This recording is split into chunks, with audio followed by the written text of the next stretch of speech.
1 मेला महाराष्ट्र दिनाला आता थांबायचं नाही हा सिनेमा आपल्या भेटीला येतोय आणि अर्थात जबरदस्त कास्टिंग आहे.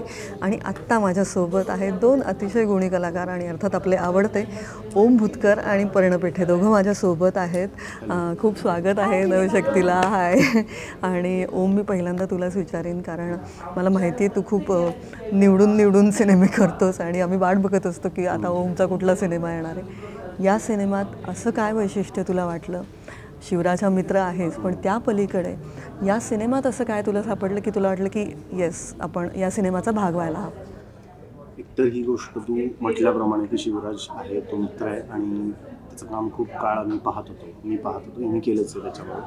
मी पाहत होतो, मला खूप रिस्पेक्ट होता त्याच्या कामाबद्दल आणि त्याच्याबरोबर कधीतरी काम करूया अशी इच्छा होती, नाटकात किंवा कशात. योगायोगाने सिनेमाच त्याने आणला आणि विचारलं आणि मला हा रोल इंटरेस्टिंग वाटला कारण तो आत्तापर्यंत ज्या भूमिका केल्या होत्या त्या लार्जर दॅन लाईफ अशी कॅरेक्टर्स होते. हा अगदी आपल्या रोजच्या आयुष्यात भेटेल असा एक माणूस, एक शिक्षक आहे आणि तो करणं एक वेगळं आव्हान वाटलं मला. कारण लार्जर दॅन लाईफ असतं तेव्हा खूप पटपट पकडता येतात गोष्टी, लकबीत. याच्यात तसं सापडणं अवघड आहे. साधा सरळ माणूस आहे, तर ते मला खूप आव्हानात्मक वाटलं. विषय फार सुंदर होता, अतिशय प्रेरणादायी आणि फील गुड अशी फिल्म. सत्यघटनेवर आधारित आहे आणि त्याला ती सत्यघटनेतलं ते वास्तव त्या संहितेत येत होतं. ते खूप मला इंटरेस्टिंग वाटलं आणि ते खूप एकतर आपल्याला एक वाईब येते ना की ते काय एनर्जीनी काम करतात ती इमिजिएटली जाणवते. सो ते ज्या उत्सुक ओंकाराने शिवराज आले होते, ओंकार गोखलेंनी लिहिली आहे फिल्म, शिवराज डिरेक्ट करतो. ते दोघं आले होते आणि ज्या पॅशनेटली ते बोलत होते, नुसतीच पॅशन नव्हती, समज होती, त्याचा अभ्यास झाला होता, त्याचं संस्करण पुन्हा झालं होतं, अनेक ड्राफ्ट झाले होते आणि त्याच्यानंतर ते काहीतरी अभ्यास करून खूप एका प्रवासातून जाऊन सगळ्या प्रोड्युसर्सची वगैरे बोलणी होऊन त्याच्यानंतरच्या स्टेजला बोलत होते. याचा अर्थ त्यांचं काहीतरी त्याच्यावर काम झालं होतं. सो त्याचं गांभीर्य जाणवत होतं. सगळं जाणवल्यामुळे मी हो म्हटलं. मला असं वाटतं की एक गोष्ट नक्कीच सांगायला पाहिजे की मला माहिती आहे की ओम भूतकर मुळात एक खूप उत्तम शिक्षक आहे. कारण तो उर्दूचे अत्यंत अप्रतिम असे उर्दू भाषेचे वर्कशॉप पण घेतो, ज्याचा मी एकदा भाग होते. पण येस, म्हणजे तू कमालीचा शिक्षक आहेसच मुळात. ते मगाशी सांगितलं तसं माहीत नाहीये, पण तिची अवघड नेट परीक्षा असते ती तो पास झालाय. जे लोक खूप वर्ष अभ्यास करतात तरी क्रॅक होत नाही, ते त्यांनी सहज जाता येऊन पास केले. ते मुळात हाडाचा शिक्षक आहेच मुळात. तर वा, क्या बात. तर मला असं वाटतं की तोही अनुभव कामी आला का, काय होतं? हो, कदाचित असेल. म्हणजे त्या गोष्टी, कारण खूप शिक्षकाला मी थोडंफारच केले. लोकांची आयुष्य जातात आणि समर्पण केलेले, मी आयुष्य वाहून घेतलेले शिक्षक असतात. माझं त्या मानाने आपलं वर्कशॉप आणि असं एक छोटंसंच काम होतं, पण त्यात सुद्धा जाणवायचं की किती गोष्टी वारंवार सांगाव्या लागतात, किती गोष्टी पोटतिडकीने अनेकदा आपल्याकडून गोष्टी सांगितल्या जातात आणि ते खूप एनर्जी घेणारं काम, खूप ताकद खेचून घेतं ते काम. कारण ते जाणवत नाही करताना, पण ते शिकवून झाल्यावर म्हणजे मला आता जाणवतं की आपले शाळेतले शिक्षक, कॉलेजमधले शिक्षक किती त्यांची एनर्जी खर्च होत असणार, ते किती दमत असणार बघून बिलकुल जाणवत नाही. पण शिकवणं हे अतिशय दमवणारं काम आहे. आपल्या शिक्षकांबद्दल आपल्याला आदर असतोच, त्यांच्यामुळे आपण मोठे झालो आहे. काय आज जे काही बारीक सारीक करतो त्यांच्यामुळे करू शकतो, तर तो आदर वाढला खूप. कारण साध्या गोष्टी म्हणजे आवाजसुद्धा त्यांना किती वापरावा लागतो आवाज. ॲक्टर तरी फार म्हणजे त्याचे संवाद येऊन बोलतो, व्हॅनिटीत जाऊन आपला निवांत बसतो. शिक्षकाला तसं काही नसतं. शिक्षकाला कंटिन्युअस बोलायचं असतं. पुन्हा नवीन बॅच येते तेव्हा तेच परत शिकवायचं असतं, त्याच एनर्जीने नवीन हुरूप आणून आपण काहीतरी नवीन सांगतोय अशा आविर्भावात. ते फार शक्ती लागणारं काम आहे. आणि मला असं वाटतं की विद्यार्थी इथे महारथीच होते. भरत जाधव, सिद्धार्थ जाधव आणि सगळेच म्हणजे कमालीच आहेत. त्यामुळे मग त्यांच्यासोबतचा तो अनुभव कसा होता? खूप छान अनुभव होता आणि त्यांचे सिनेमे पाहत मोठे झाले. आमची पिढी तर म्हणजे अगदी भरतदादा, सिद्धू आपला लाडका, आशुतोष सर, हिंदीतलं फार मोठं नाव. त्यांचे सिनेमे म्हणजे लेजेंडरीज आहेत आणि श्रीमंत दामोदर पंत वगैरे आपण पारायणं केलेली आहेत त्या नाटकांची. त्यांच्याबरोबर काम करायला मिळतं आहे हा आनंद. आपला आपण ज्याला स्टार म्हणत आलो तो माणूस आपल्यासोबत काम करतो, किती मोठी गोष्ट, किती आनंदाची गोष्ट. आणि ते त्यांनी मात्र बिलकुल असं जाणवू दिलं नाही की काहीतरी खूप ते सिनियर आहेत. ते आहेत, पण त्यांनी जाणवू नाही दिलं. बोलण्या वागण्यामध्ये अगदी अगदी आपला हा नेहमीचाच को ॲक्टर आहे अशा आविर्भावात त्यांनी आमच्यासोबत काम केलं. आम्हाला इतकं भारी वाटलं. तेव्हा ती दरी जाणवायची नाही. त्यांचा मोठेपणा आहे, त्यांचं डाऊन टू अर्थ असणं आहे, त्यांच्या नम्रपणाचा भाग आहे. पण आपल्याला खूप त्यांनी ताकद मिळते. आपल्याला असं वाटतं का बापरे एवढी मोठी लोक आपल्याला काम करतात, नाही जमत असावं आपल्याला, असं एक आपल्याला ते धीर देणारं असं त्यांची वागणूक असते. छान वाटतं. क्या बात आहे. आणि पर्ण, आता मी तुझ्याकडे येईन. पर्ण, तू खूप वेगवेगळ्या भूमिकांमध्ये सध्या दिसतेस आणि अर्थात नाटकाचं एक वेगळं छान तुझं सुरूच आहे. पण सिनेमांमध्ये सुद्धा आता मी जिलबीसुद्धा पाहिला. जिलबीत एक पूर्ण वेगळी भूमिका होती, इकडे एक वेगळी भूमिका आहे. अर्थात ओमसोबतचं एक छान ट्युनिंग तुमचं आहेच, एक मैत्रीचंही नातं आहे. आणि शिवराजची फिल्म, हे सगळंच. पण या सगळ्याचा भाग होताना या पोस्टरमध्येच जी इतकी सगळे चेहरे पाहतीये, त्याच्यातला तो भाग होताना ते किती सगळं सुंदर होतं. काय होतं? मी ॲक्च्युली आम्ही आत्ता हे आपल्या इंटरव्ह्यूच्या आधी आम्ही दोघं हे पोस्टर बघत होतो आणि त्याच्यावरचे चेहरे बघत होतो. ते इतके आनंदी आणि प्रसन्न आणि ज्याला आपण म्हणतो पॉझिटिव्ह असे चेहरे आहेत. तर मराठी माणसांबद्दलची प्रेमाने बनवलेली ही फिल्म आहे. मुंबईत घडणारी गोष्ट आहे. त्यामुळे काय म्हणतात की सगळ्यांना आपुलकी वाटेल त्या चित्रपटाबद्दल, त्यातल्या माणसांबद्दल, त्यातल्या पात्रांबद्दल असा हा चित्रपट आहे. शिवराज बरोबर मी काम केलेलं आहे आणि अर्थातच त्याचं अनेक वर्ष त्याची धडपड मी बघत आलेली आहे. आणि हा चित्रपटसुद्धा जेव्हा त्यांनी बनवायचं ठरवलं, स्क्रिप्टपासनं ते तो प्रत्यक्षात आता होतोय, त्याचे प्रमोशन चालू आहे, तो रिलीज होणार आहे. हा अख्खा जो प्रवास आहे तो मी जवळून बघितला आणि एक मैत्रीण म्हणून त्या गोष्टीचं खूप कौतुक वाटतंय. कारण काय, सध्याच्या काळात तुलाही माहिती आहे की चित्रपट बनवणं, तो रिलीजपर्यंत नेणं किती अवघड प्रोसेस आहे. पण ती त्यांनी खूप लिलया सांभाळली आहे. आणि ओंकारने आणि त्यांनी खूप तगडी स्क्रिप्ट लिहिलेली आहे, ज्याच्यात अर्थातच हे इतके चांगले कलाकार आहेत. आणि म्हणजे आशू सर किंवा भरत दादा, सिद्धार्थ जाधव तर आहेतच, पण आमच्याबरोबर बाकी तू पाहत असशील तर खूप कलाकार आहेत, खूप मोठी कास्ट आहे. आणि प्रत्येकाचे जे रोल्स आहेत ते खूप नुआन्स्ड आहेत. त्यांची गोष्ट जी आहे ती त्यांची गोष्ट म्हणून सुद्धा एक सेपरेट फिल्म होऊ शकते. इतक्या डिटेल्ड आणि इतक्या इंटरेस्टिंग त्यांच्यासुद्धा गोष्टी. मला असं वाटतं महिलांची पात्रही खूप विशेष आहेत. प्राजक्ता असेल, किरण असेल, तुझंही ही छप्पर तर पाहिजे ना, काय जे काय.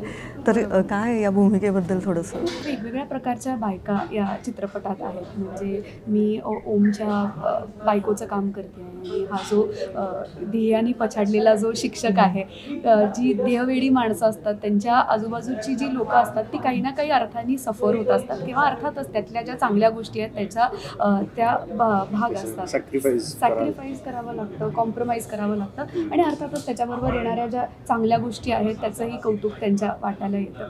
तर ही जी मुलगी आहे, जिला ते जे काम करतायत त्याचं महत्त्व वाटतं आहे. असं वाटतं की वेगळं काम करतोय हा माणूस, त्याच्यात काहीतरी वेगळा स्पार्क आहे.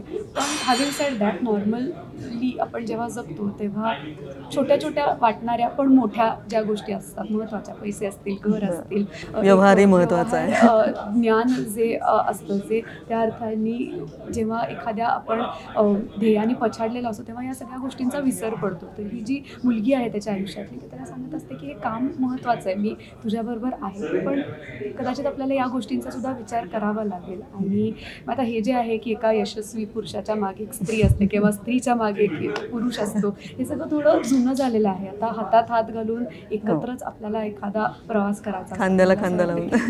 सीमा आणि माळी सर हे त्याच ती एका पॉईंटला म्हणते सुद्धा की तुम्ही तुमचं काम करा, पैसे कमवायला मी तुमच्याबरोबर आहे सुद्धा. तर अशा अनेक बायका आहेत ज्या स्वतः कमवणाऱ्या आहेत, ज्या स्वतःसुद्धा स्वावलंबी आहेत. नवऱ्याचं, आपल्या पार्टनरचं जे काही काम आहे त्याच्याबद्दल आदर पण आहे, पण स्वतःचंही त्या काहीतरी स्वत्व शोधत आहेत. तर अशा या छान जोडप्याची ही गोष्ट आहे, जी या अख्ख्या मोठ्या गोष्टीचा एक भाग आहे. वा, क्या बात आहे. आता सेटवरचा अर्थातच एक टेकअवे घेऊन जायचं आहे मला, कारण आय एम शुअर इतके सगळे कलाकार असतील, सेटवर काहीतरी घडत असेल. सेटवरचं काही कोणासोबतचाही एखादा सुंदर अनुभव जो कदाचित तुला पुढे एक माणूस म्हणून, एक कलाकार म्हणून काहीतरी देऊन गेला, असं काय? माझे मोस्टली सीन्स ओम बरोबरच होते, त्यामुळे मी त्याच्याच बरोबर जास्त ओम तर खूपच काही शिकून जातो अर्थातच. आणि हे कधी कधी माझे सीन्स नसताना सुद्धा मी सीन्स बघत असायचे, म्हणजे त्यांचे क्लासरूममधले अनेक सीन्स मी बघायचे. आणि आपल्याला असं वाटतं की को ॲक्टर्स बरोबर आपण वेगवेगळ्या काम करत असतो, तर कधी कधी असं काम करतानाच असं वाटतं की अरे हे ह्याला किती छान मिळालं, किंवा हे ह्याला कसं जमलं, हे इतकी सहज हा भाव कुठून आला, किंवा इतकं सहज हे वाक्य कसं बोललं गेलं. तर अनेक वेळेला आम्ही काम करत नसताना सुद्धा मी त्याचे सीन्स बघत होते, आणि that was also very inspiring.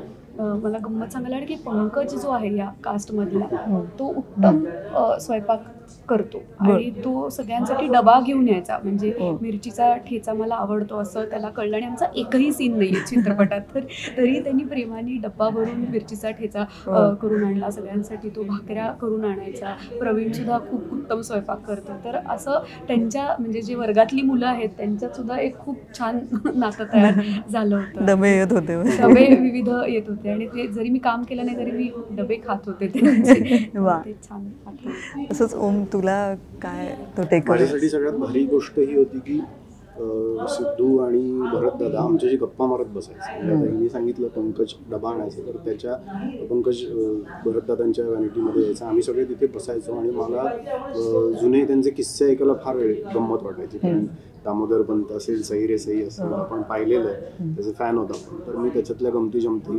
त्यांना विचारायचो, ते कसं काय झालं, कसं काय घडलं, तुम्ही त्याच्यासाठी काय काय केलं, मग एवढी एनर्जी तुम्ही आत्ता एवढे प्रयोग करता, कसं काय जमतं. तर ते सगळं ऐकणं ही माझ्यासाठी फार मोठी गोष्ट होती. ते मला या सिनेमाच्या निमित्तानं तो योग आला, ती संधी मिळाली. शूटिंग थांबूच नाही असं वाटलं. थांबून वाटलं असं नाही म्हणता, आता थांबायचं नाही. पण ही खूप भारी गोष्ट आहे माझ्यासाठी. असा अनुभव असणं, इतक्या जवळून त्यांच्याशी गप्पा मारता येणं, खूप मोठा प्रवास आहे ना सगळ्या लोकांचा. सिद्धूचा असेल, आशू सरांचा असेल, भरतदादाचा असेल, तर त्यांची जर्नी ऐकणं.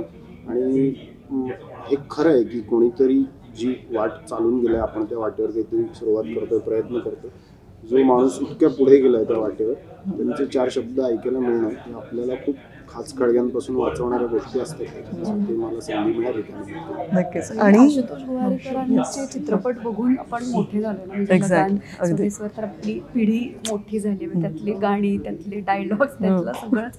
आणि त्यामुळे ती जेव्हा बरोबर म्हणजे अख्ख्या या काळात होते, तेव्हा मला आम्हाला शिवराचं पण असं कौतुक वाटायचं की खूप काम केलेला, खूप मोठा दिग्दर्शक आहे. तर त्याच्या दृष्टीने सुद्धा ते खूप मोठं आव्हान होतं की त्यांच्या बरोबर काम करणं आणि दिग्दर्शक म्हणून काम करणं सुद्धा त्यांनी खूप छान जबाबदारी पेलली. वा.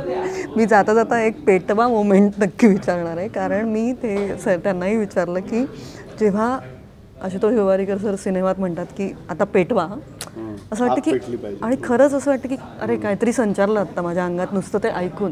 प्रत्येकाच्या आयुष्यात असा एक मोमेंट येतो की पेटणं तेव्हा गरजेचं असतं. असा कुठलाही मोमेंट जो आत्ता जाता जाता शेअर करा. ॲक्च्युली आता मी जसं म्हटलं ना, तसं वेगवेगळ्या को ॲक्टर्सची जेव्हा आपण कामं बघत असतो ना, तेव्हा खूप इन्स्पायर व्हायला होतं. म्हणजे भरतदादांना जवळून काम करताना बघणं हा एक पेटवा मोमेंटच आहे. ते जसे दिसत आहेत, त्यांचे डोळे जसे आहेत अख्ख्या सीन्समध्ये, किंवा मी म्हटलं तसं ओमबरोबर सुद्धा काम करताना इतक्या नवीन गोष्टी शिकायला मिळतात. तर मला असं वाटतं की ह्या चित्रपटातले सगळे म्हणजे प्राजक्ता आणि किरणचे दोघींचे रोल्स इतके मस्त आहेत. म्हणजे मी ज्या प्रकारची भूमिका करते त्याच्यापेक्षा त्या दोघी खूप कणखर बायका दाखवतात. म्हणजे प्रतिकूल परिस्थितीत कशी मात करायची अवघड गोष्टींवर, असं त्यांच्या भूमिका आहेत. त्यामुळे खूप वेगवेगळ्या प्रकारच्या स्त्री भूमिका या चित्रपटात आहेत. रोहिणी ताई आहेत सिनेमामध्ये. तर अशा मोठ्या लोकांची, वेगवेगळ्या प्रकारचं काम करणाऱ्या लोकांची कामं बघतानाच ती पेटवा मोमेंट असते. आणि या निमित्ताने तर खूप पेटवा मोमेंट अनुभवायला मिळाला, तुम्हालाही चित्रपटात अर्थातच बघायला मिळणार आहे 1 मेला. क्या बात आहे. मला असं वाटतं की त्या सहकलाकारांनीच इतकं तुम्हाला इन्स्पायर केलं आणि तुम्ही त्यांना इन्स्पायर केलं असेल. आणि मला असं वाटतं की त्यामुळेच कुठेतरी हा सिनेमा वेगळा ठरतो. आणि अर्थात उत्सुकता खूप वाढलेली आहे. त्यामुळे खूप खूप शुभेच्छा 1 मेसाठी. आता थांबायचं नाही. मला हा इंटरव्ह्यू नाही थांबावंसं वाटत आहे, पण ठीक आहे. Thank you so much. जाता जाता फक्त प्रेक्षकांना 1 मे 2025ला आता थांबायचं नाही हा चित्रपट रिलीज होतोय. आपल्या जवळच्या चित्रपटगृहात जाऊन जरूर पहा. आता थांबायचं नाही अत्यंत प्रेरणादायी गोष्ट आहे. कधी कधी आपल्याला खूप उदास वाटत असतं, काही अर्थ उरला नाही आयुष्यात असं वाटत असतं, कधी कधी खूप खचायला होतं. अशा वेळेला असे अनेक चित्रपट असतात जे आपण परत परत बघत असतो, ज्याच्यातनं आपण इन्स्पायर होत असतो. तर त्यातलाच हा एक चित्रपट असणार आहे. 1 मेपासून तुमच्या जवळच्या चित्रपटगृहात नक्की बघा. Thank you so much. खूप शुभेच्छा.